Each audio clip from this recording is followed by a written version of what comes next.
Hey guys, this is Deni, as always. Once again, I'm telling you that it's impossible to keep track of all the games, especially when giants like Palworld come out and take over the media space. So today, I'm going to show you a bunch of good games that you probably missed. Click on the like, click on subscribe if you haven't already, and let's go.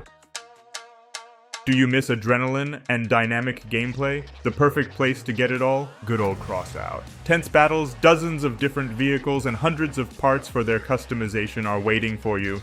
You can make a powerful, bulletproof tank and destroy your enemies just by the look of it. Or make something smaller, but fast, and get in the back of unsuspecting enemies. In any case, Crossout is the best place to show everyone who is a real pro. Download the game at the link in the description.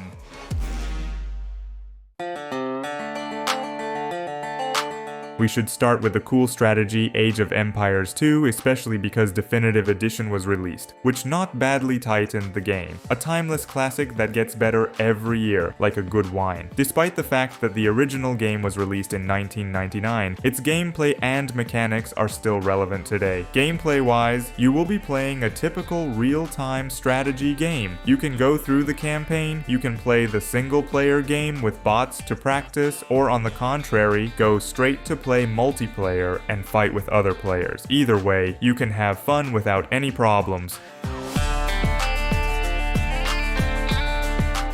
In general, there are a lot of different flight simulators, but this one, in my opinion, is one of the best because this game is able to combine the realism of fighter battles and easy management so that the game is not overloaded with something serious. Add to this good graphics, and the output is a cool game. Gameplay is a classic Ace Combat formula, and paradoxically, the model feels much more dynamic than even in Ace Combat 7. Flying in this game is a total drive, especially if you have at least a cheap Logitech helm. I would like to praise the very dynamic camera, whose movements simultaneously add immersion and do not harm the readability of what is happening in the battle. All in all, it's a great game. Something a little simpler. This is a Juggler's Tale, a short story of a girl Abby's journey to freedom and learning about herself and the world around her. The whole game is a performance in a marionette theater, well designed and beautifully rendered. The visual style is one of the main trump cards of the game. Everything in it is beautiful, from the various locations of the puppet world to the small details in the background of these locations. The most beautiful adventure of 3 hours long. It is worth its money because the emotions and sensations are priceless. It is a rare case when it is the first playthrough that is valuable, so I would not advise you to look for more details about the game as much as possible. It is something between Little Nightmares and the Stanley Parable. It seems to be very short, but you feel as satisfied and fulfilled as possible with the playthrough.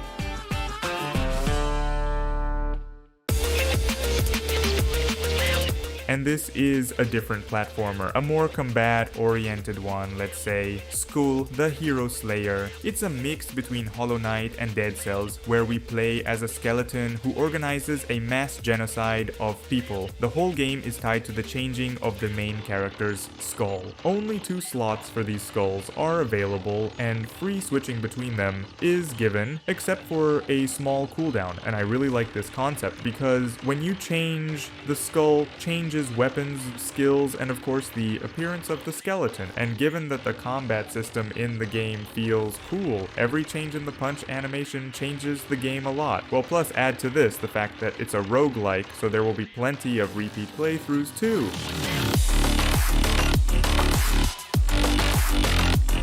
Not dark and scary enough for you, then you should go straight to Blasphemous 2, and yes, it's better to the second part, because the developers have done a lot of work on bugs in general in all areas of the game. The platformer became better, locations do not cause frustration, they pumped up the combat system, and it's only a small part. Well, globally, it's a gloomy Metroidvania, in which they added a lot of Souls-likes and all this in 2D scenery, with a large set of weapons, different combinations of talents, a lot of monsters and bosses. The reviews of the game speak for themselves.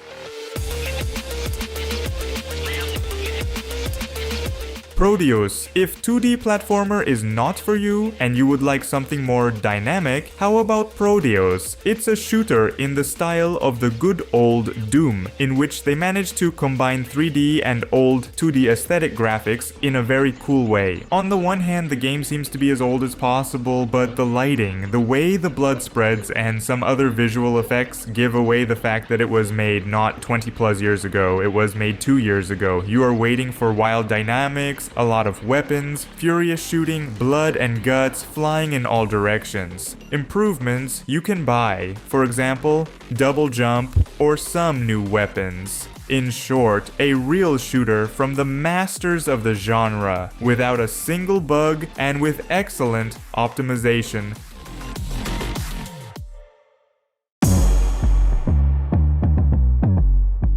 What do you understand by the phrase old school horror? Some might think of Outlast, but no, gentlemen, Outlast is not old school. It's just elementary school. Here we have a game based on Resident Evil or even Silent Hill. Gameplay-wise, we play as a girl, Carolyn, who received a letter with an invitation to a mansion. Naturally, she couldn't resist and went there. Upon arrival, she got a pipe on the back of her head, and now she is lying naked in the bathtub with a pipe in her mouth and no eye. Not a good prospect, let me tell you, but it's a start. Now, you have to get out of the mansion, solve puzzles. Some of them, by the way, are very difficult, and the monsters are racing around the mansion. I'll give you a hint, they're mortal. So, gamepad in your hands and go ahead and lose an eye.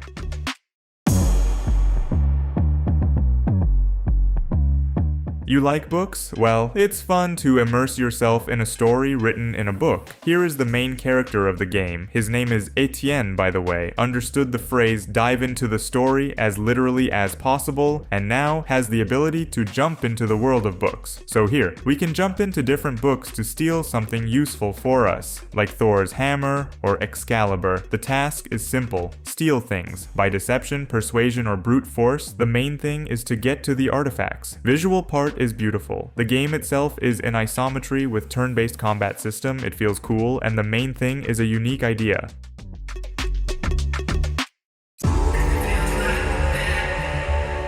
RoboCop was released, some people even talked about it, but not many people had a chance to play it. So today, you can easily fix that, and you should, because this is almost the only example of how to make good games based on movies. Meditative gameplay with detective inserts and cheerful shootouts awaits you. The plot is interesting. It develops between the second and the third movies. The visuals of the game are beautiful, atmospheric in general. Also, you can replay the game on a higher difficulty and with fully pumped branches, deduction and psychology, as well as half-pumped engineering to open saves. The shooting is also fine. In fact, the game is not even something to scold for, except that there were some optimization problems at the start.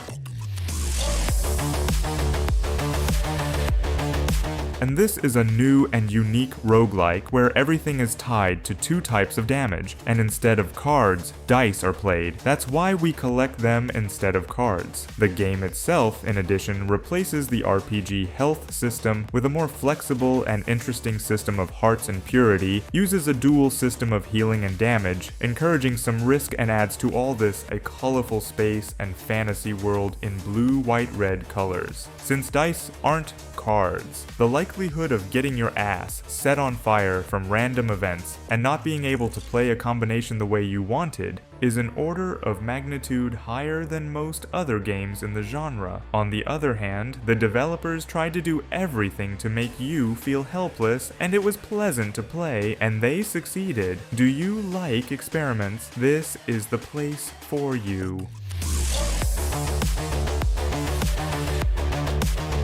If experiments are not for you and you need more familiar RPG elements, then you should 100% check out The Last Spell. It's a turn-based RPG with touches of tower defense and roguelike. The main quest is to defend the last bastion of humanity, defending as long as possible from the enemies that come at you from the fog on all sides. You are waiting for a lot of parameters pumping characters. They, by the way, you can create their own. You can make a bandit mage, mage, but sooner or later he will be eaten. City, by the way, will also need to improve, because otherwise it will come to an end. Okay, if you hold out for a long time, the final boss will come and blow you away. Oh, and there are 6 difficulty levels in the game. A masterpiece. 100% worth playing.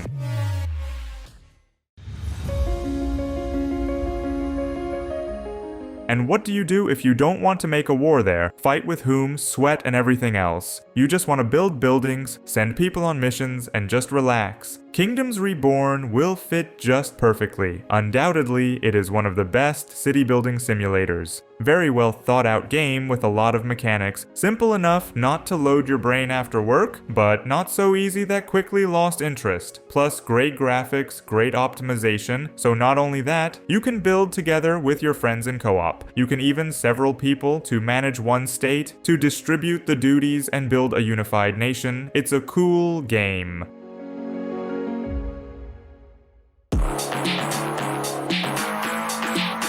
And this is a stealth shooter in a Western world, with a horror twist. Yes, that's exactly the kind of crazy setup. You are a cowboy resurrected by evil totems. Your job is to search for cursed artifacts and destroy monsters. You have 3 levels in front of you, each of which is a huge map to explore. On the levels, scattered enemies, artifacts, secrets, hidden weapons, with various, not always positive effects. When you complete all the tasks, access to the boss is opened. It seems nothing complicated. Do not think that this is a classic shooter. It is more stealth action, where it is better to quietly kill the enemy from the back than to go to a direct confrontation. After all, ammo is scarce, enemies are strong, and you die very quickly. Moreover, many enemies need a certain approach, which is described in the notes scattered around the world. The first exit to the map, it's generally like a jump into the unknown and causes a real thrill. After you die, you come back to life at the nearest campfire, and some of the enemies are resurrected. All in all, it's pretty good. Well, you missed this game 100% and it's very wrong. Before You is a simulator of a real fighter. Your quest is not to let the criminals take over the whole city. Think of it as a mixture of Sifu and Hotline Miami. There is a great combat system and gorgeous music. The game itself has a great length and decent graphics. The plot is for a tick and there are a couple heavy moments, but otherwise top notch. You get the S rank on levels without strain, provided you figure out the controls and the variety of strikes. Animations in general are super for a game like this. All in all, take a closer look. Well, and that's the end of it for today. I hope you found something interesting for yourself and therefore clicked on the like and subscribe too. The link is in the description. Well, with you was, as always, Deni, and all the best.